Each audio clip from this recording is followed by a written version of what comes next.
앞두고 관련 논의가 지금 뜨겁게 전개되고 있죠. 한쪽에서는 낙태 금지, 여성의 건강권입니다.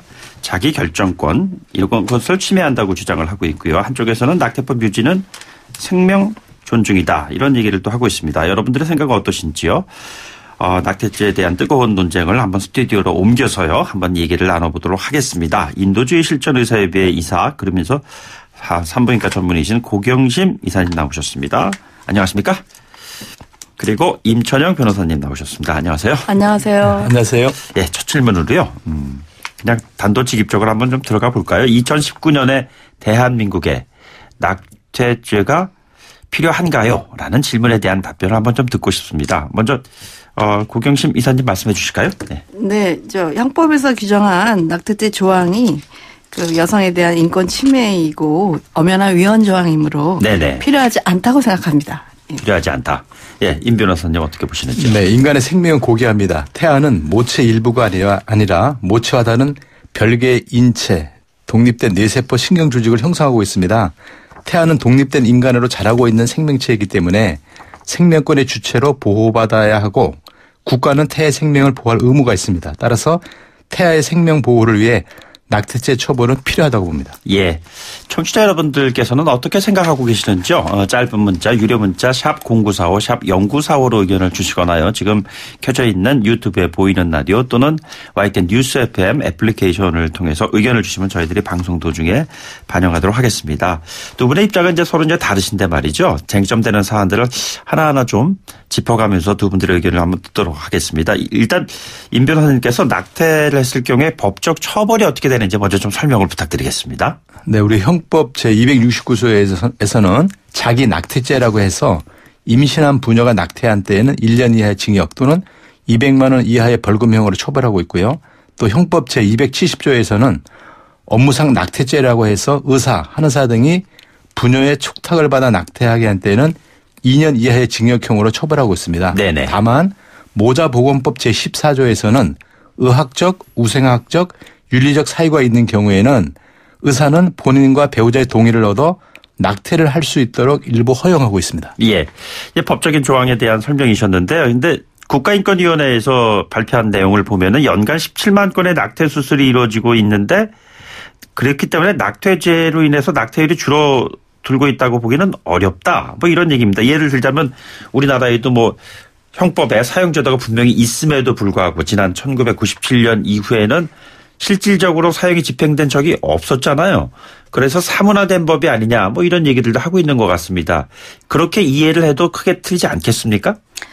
예. 그러니까 낙태죄가 있다고 해서 낙태가 줄어들지 않는다는 부분은요. 실제 17만 건조차라는 그 통계조차도 네네. 전수조사가 아니라 믿을 수 없고요. 실제 개원가에서는 더 많은 수술이나 그 약물에 의한 것들이 이루어지고 있다고 보고요. 예. 실제 낙태율에 영향을 미치는 요소는 법적으로 금지하는 것이 아니고 예. 차라리 오히려 낮은 휘입률 또 성차별적인 사회구조 또 미성년 또는 비혼 부모에 대한 편견과 차별 과도한 양육 비용 또 실질적인 보육 지원 제도의 부재가 더 영향을 미친다고 하고 네네. 있습니다. 예. 예. 따라서 낙태죄 조항이 낙태를 억제할 수 있는 억지력이 있다고 볼 수는 없죠. 예. 예. 어떻게 네. 생각했어요, 변호사님? 낙태율이 높고 처벌이 이루어지지 않아서 사문화된 구정이라 하더라도 낙태죄는 태아의 생명을 보호하고 낙태죄의 생명 존중이라는 긍정적 가치가 있다고 봅니다. 네네. 그런데 실질적으로 그 여성의 자기 결정권 뭐 이런 부분에 대해서 고 이사님 보시기에는 낙태죄가 어떤 면에서 구체적으로 여성의 자기 결정권을 좀 침해하는지 뭐 이해는 됩니다만 그저 좀 설명을 부탁드리겠습니다. 네. 사실 여성의 자기 결정권을 말할 때 마치 여성이 여러 가지 선택지가 있는데 단지 도덕적 해이 때문에 결정한다고 오해하기가 쉽죠. 그러나 사실은 간단한 문제가 아닙니다. 실제 임신과 출산에 처하게 된 여성의 구체적인 상황은 훨씬 복잡하고 다층적이죠. 예, 예. 먼저 몸의 변화를 보면 입덧, 체중 증가, 허리 요통, 빈뇨, 두통 등의 일상생활의 큰 변화를 몸으로 그것도 280일간 40주간을 느끼면서 견뎌내야 합니다. 그리고 이러한 몸의 변화보다 더 심각한 거는 출산 이후 양육, 육아 단계에서 여성이 감당해야 할 엄청난 변화입니다. 여성이 처한 학업 중단이나 경력 중단, 정기적인 수익 감소로 인한 경제적인 어려움, 미혼모의 경우는 사회적 차별이나 낙인, 또 요새 같은 산포 시대에 그 젊은 청년들이 그 갖고 있는 여러 가지 어려움들, 이런 여성들이 처한 구체적인 상황에 대한 이해와 배려가 필요하고, 이럴 때 여성이 내리는 신중한 결정에 대한 존중이 필요하다고 생각합니다. 예. 근데 지금 임 변호사님, 지금 고 이사님 말씀을 들어보면요. 말 그대로 여성의 자기 결정권에 대한 이런 부분에 대한 강조이신데, 태아의 생명, 이 부분을 이제 항상 잣대로 들이대면은 왠지 아무리 자기 결정권이 중요하더라도 생명보다 더 중요할 수 있지 않느냐, 뭐 이런 얘기들의 반론이 나오는 거 아니겠어요? 맞습니다. 바로 그것이 문제입니다. 여성의 자기 결정권을 강조하다 보면 태아의 생명권이 침해될 수 있습니다. 우선 모든 권리에는 일정한 제한이 있는 것처럼 여성의 자기 결정권에도 한계가 있다 봅니다. 특히 현행법은 예외적으로 낙태를 허용하는 경우도 있어서 여성의 자기 결정권을 완전히 제한하는 것도 아니고, 네네. 또 여성의 자기 결정권도 중요하지만 태아의 생명권도 보호해야 하기 때문에 여성의 자기 결정권과 태아의 생명권은 조화를 이루어야 한다고 생각합니다. 따라서 여성의 자기 결정권도 제한받을 수 있다고 봅니다. 예, 그러니까 조화를 이룬다는 건데, 이게 심한 경우에는 남의 일을 얘기하듯이 얘기하는 거 아니냐.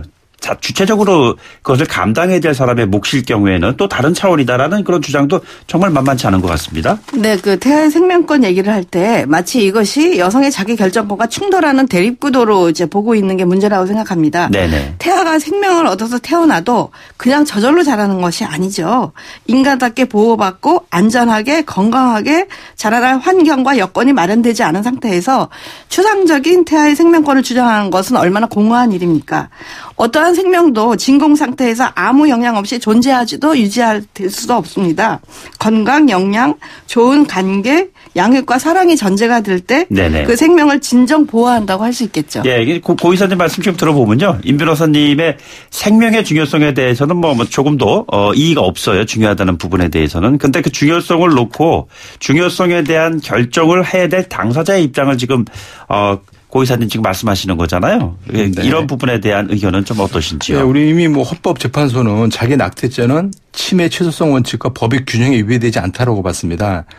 자기 결정권도 중요하지만 태아의 생명을 보호하는 것은 정말 공동의 선이거든요. 네네. 공익이기 때문에 공익 보호 차원에서도 꼭 필요하다고 봅니다. 그래서 생명을 보호하지 않겠다는 말씀은 아니시잖아요. 지금 고 이사님 말씀 들어보시면요. 예.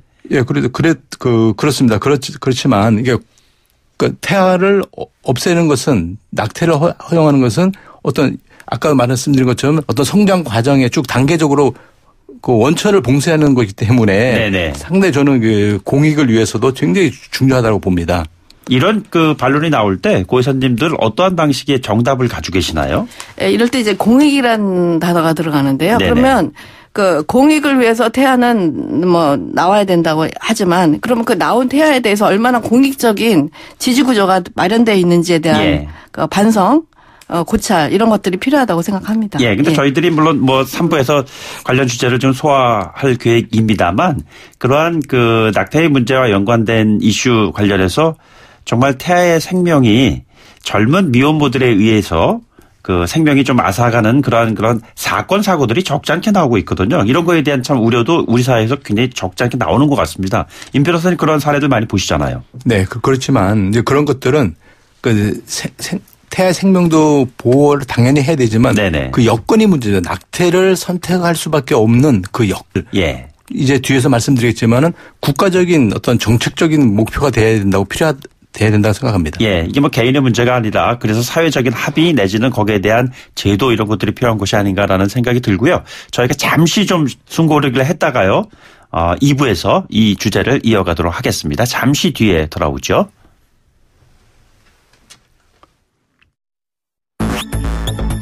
뉴스를 만들어내는 뉴스, 이슈를 끌고 가는 이슈. 아침을 여는 정통 아침 시사. YTN 라디오 김호성의 출발 새아침. 네, 저희가 지금 그 여성의 낙태 문제에 관련된 찬반 양쪽 분들의 의견을 좀 듣는 시간을 준비하고 있습니다. 혹시 청취자분들도 의견이 있으시다면요. 샵 0945 유료 문자 보내주시고요. 보이는 라디오, 유튜브 보이는 라디오 통해서 댓글창에 의견을 달아주시면 저희들이 준비된 의견들을 소개해드리도록 하겠습니다. 낙태의 허용 범위가 지나치게 좁은 것이 아니냐, 이런 의견에 대해서 두 분들의 의견은 어떠신지요, 이사님? 네. 사실 일부 허용몰미 중에 대표적인 것 중에 하나가 성폭행이나 근친상간에 의한 건데요. 네네. 본인의 의사하고는 무관하게 벌어진 결과예요. 네. 예. 근데 만약에 성폭행을 당한 여성이 이 임신이 성폭행에 의한 것이고 이걸 수술해달라고 만약에 산부인과 병원을 찾아왔다고 합시다. 네네. 저는 그런 상황들을 많이 본 경우가 있죠. 개원의로서 많이 봤는데요. 네네. 근데 과연 그 여성의 말이 성폭행 사실이 있는지 없는지 병원의 진료실에 가만히 앉아있는 의사가 어떻게 알 수 있을까요? 네네. 네. 그래서 그 사실을 입증하기 위한 여러 가지 것을 원하죠. 경찰서에 신고를 했느냐, 예. 고발했느냐, 또는 성폭력 상담소에서 상담한 기록이 있느냐. 네네. 그런 걸 근거로 하지 않고 의사가 무작대고 수술을 해줬다가는 의사조차도 처벌받게 돼 있죠. 지금은. 예. 그러니까 실제 성폭행이나 강간에 의한 허용 사유조차도 현실 속에서는 작동하지 않습니다. 요새 같은 미투 시대에 자신의 성폭력 사실도 아주 어렵게 용기를 내서 이렇게 드디어 하는 이런 피해자의 입장에서 봤을 때는 네네. 성폭력에 의한 임신이기 때문에 수술하러 왔다라고 말하는 것조차도 용기가 필요한 세상이죠. 예. 사회적인 낙인도 있고요. 네네. 그러므로 법적인 허용 사유조차도 제대로 지켜지지 않을 뿐더러 네네. 실제 허용 사유조차도 굉장히 좁습니다. 네. 그 얘기는 실제 산부인과 개원의 단체에서 말한 여론조사에서는 95% 이상이 현재 모자보험법에서 정하는 허용 사유는 매우 좁고 더 넓어져야 된다는 의견을 내고 있거든요. 여성의 자기 결정권과 관련된 것을 거의 사문화되다시피 한 법의 제재를 받는다는 것이 과연 현실적이냐 이런 말씀이신데 임 변호사님 어떻게 보시는지요? 예, 좀 말씀하신 대로 우리 모자보건법 제14조에서는 우생학적 또는 유전적인 사유, 윤리적인 사유, 의학적인 사유 등으로 낙태를 허용하고 있습니다. 예. 문제되는 것이 그러면 사회 경제적인 이 사유가 빠지지 않았냐라고 네네. 입법론상 그 문제를 제기하는 견해가 있어요. 또 하나는 이제 성범죄 중에서 강간, 중강간만 되고 그러면 다른 성범죄를 포함하지 못하는 문제가 있다. 예. 또 미성년자와 미혼자에 대한 고려가 필요하다 이런 견해도 있어요. 네네. 일부 타당하다고 생각합니다. 그렇기 때문에 낙태죄를 위헌 판결할 것이 아니라 급하면 모자보건법상의 규정을 수정하거나 개정하는 것이 먼저 이루어져야 된다라고 생각하고 있습니다. 수정이나 개정이 된다면 현실적으로 지금 자기 결정권을 행사할 수 있는 여성들이 도움을 받을 수 있다고 보시는지요, 의사님? 아니요, 그렇게 보지 않습니다. 그러니까 모자보건법상 허용 사유를 늘리는 것과 네네. 죄형 법정주의로 인해서 형법상 낙태를 죄로 규정하는 건 또 다른 차원이죠. 그렇죠. 네. 예. 그래서 충분하지 않다고 보죠. 예. 형법상 낙태죄 규정은 여성들에게 또는 낙태 시술을 하는 의사들에게 불필요한 죄책감을 주고요. 자아 존중감을 떨어뜨리고 그리고 여성이 주체로서 자기 생활을 할 수 있는 어떤 인권을 훼손하는 그런 상황이라고 보기 때문에 네네. 충분치 않다고 봅니다. 법적인 제재가 이런 문제를 해결하기 어렵다는 그런 말씀이시잖아요. 네네. 그럼에도 불구하고 법적인 제재가 필요하다고 보시는 거죠? 그렇습니다. 왜냐하면 이 현재 우리 낙태죄 처벌이라는 것이 보호법익이 왜 생겼냐. 태아의 생명을 보호하자는 취지에서 생겼거든요. 예. 이 원칙을 거부하는 사람은 아무도 없습니다. 그렇기 때문에 이 원칙은 살려두고 현행법상 모자보건법에서 예외적으로 허용하고 있기 때문에 이런 새로운 문제점이나 좀 그런 개선해야 될 사항들은 개정을 하자는 거죠. 네네. 먼저 이것이 저는 필요하다고 충분히 모든 사유를 담을 수 있다라고 보여집니다. 고 의사님, 이 법에 대한 문제를 지금 완전히 합헌이냐 위헌이냐 이제 이게 딱 결정이 다음 주 정도면 내려지지 않겠습니까? 네. 어떻게 내려져야 된다고 보시는지요? 저야 당연히 위헌으로 내려지고. 그 이유를 좀 말씀해 주십시오. 위헌인 이유는 결국 여성의 자기 결정권, 건강권 이건 지금 쭉 얘기하고 계시는 것이고요. 예. 마찬가지로 여성들의 자기 몸에 일어나는 모든 일을 어떤 국가나 또는 사회적인 제도로 이렇게 간섭하는 것들이 여성을 마치 생명의 탄생을 위한 도구나 인큐베이터로 본다는 거죠. 그러니까 여성의 몸이 어떤 생명을 탄생하는 도구나 인큐베이터라면 그것이 진정한 인권을 가진 주체성을 가진 인권이라고 말할 수가 없고요. 네네. 상당히 남녀차별적이고 평등권도 위배할 뿐더러 건강의 입장에서 봐서도 세계 여러 나라에서 이 낙태가 형법으로 규정된 나라에서 낙태로 인한 건강 훼손율이나 사망률, 이완율이 굉장히 높습니다. 실질적으로 임신 중지 약물 뭐 이런 걸 복용해 가지고서는 큰 사고로 이어지는 경우들이 있습니까? 아니, 임신 중지 약물은 실제 WHO에서 그 허용 그 가이드라인에서 나온 허용된 약물이에요. 네네. 그래서 적절하게 잘 사용한다면 상당히 임신 초기에 사용했을 경우 안전한 약물입니다. 네네. 근데 오히려 우리나라에서는 임신 초기 약물이 그 식약처에서 금지가 돼 있죠. 네네. 그래서 물론 법적으로 금지돼 있기 때문에 약물 판매가 허용되지 않기 때문에 오히려 음성적으로 인터넷에서 가짜 약이 판매돼서 오히려 그것으로 인한 건강 훼손이 더 큰 문제라고 생각하죠. 예. 네. 임 변호사님 말씀하신 김에 낙태가 출산권을 보장한다는 주장 이것이 어떤 내용인지 좀 구체적으로 설명을 좀 부탁드립니다. 예. 결국은 임신은 여자가 하는 거니까요. 예, 예. 그 출산을 할 것이냐 말 것이냐는 결국은 여성이 결정한다고 보여집니다. 특히 여성은 모성애 때문에 네네. 남성보다는 출산에 대한 의욕이 강할 것입니다. 만약에 낙태가 합법화되면 남성이 여성에게 낙태 강요, 회유, 애원 등 다양한 방법으로 그 낙태를 시도하게 될 것입니다. 네네. 그런데 현행법에 낙태죄를 처벌하기 때문에 낙태를 교사하면 낙태 교사죄로 처벌을 받게 됩니다. 예. 또 실제적으로 대법원에서 낙태 교사죄로 처벌한 사례도 있습니다. 따라서 낙태죄 처벌은 여성으로 하여금 남성들에 의해 낙태 교사를 예방함으로써 여성의 출산권을 보호하는 기능도 있다고 봅니다. 그렇다고 보세요, 보이사님? 아니 근데 이제 제가 여쭤보고 싶은 거는 그 낙태 교사를 형법으로 규정하지 않고 상해죄로 다른 방식으로 규정할 수 있는 방법도 있지 않나요? 법적으로? 상해죄로도 뭐 처벌을 할 수도 있겠죠. 왜냐하면 상해함으로써 여성에게 상해를 주기 때문에 뭐 처벌은 가능하지만 이 보호법이 다른 거죠. 그 상해죄와 낙태죄 보호법이 다르기 때문에 낙태죄는 존치가 필요하다고 보는 겁니다. 예를 들자면 그 남성이 아니라 예를 들어 부모가 낙태죄가 없을 경우에 낙태를 강요할 수 있다. 뭐 이런 상황이 펼쳐질 수도 있잖아요. 물론 그렇긴 하겠죠. 그러나 만약에 성인인 경우에 그 부모라고 할지라도 그 교사를 한다는 거는 네네. 예, 그 옳지 않다고 보죠. 여성의 자기 어떤 그 결정을 존중해야 된다고 생각합니다. 예. 임실 중절 문제와 관련해서 국가가 할 수 있는 일 어떤 것들이 있습니까? 뭐 상당히 많겠죠. 그 사실은 그 하나의 생명이 태어났을 때 저절로 자라는 것이 아니죠. 예. 그래서 그 실제 그 국가가 할 수 있는 여러 가지 제도적 장치가 상당히 필요하죠. 그러니까 그러나 이제 그거 못지않게 그 어떤 성차별적인 사회 구조 같은 것들이 또 이제 그 개선이 돼야 되고요. 또 실질적인 보육 지원 제도들이 마련이 돼야지 된다고 생각합니다. 임 변호사님 예. 어떻게 보시는지요? 예. 그 낙태를 선택하지 않도록 환경과 여건을 개선하는 것이 제일 저는 중요하다고 봅니다.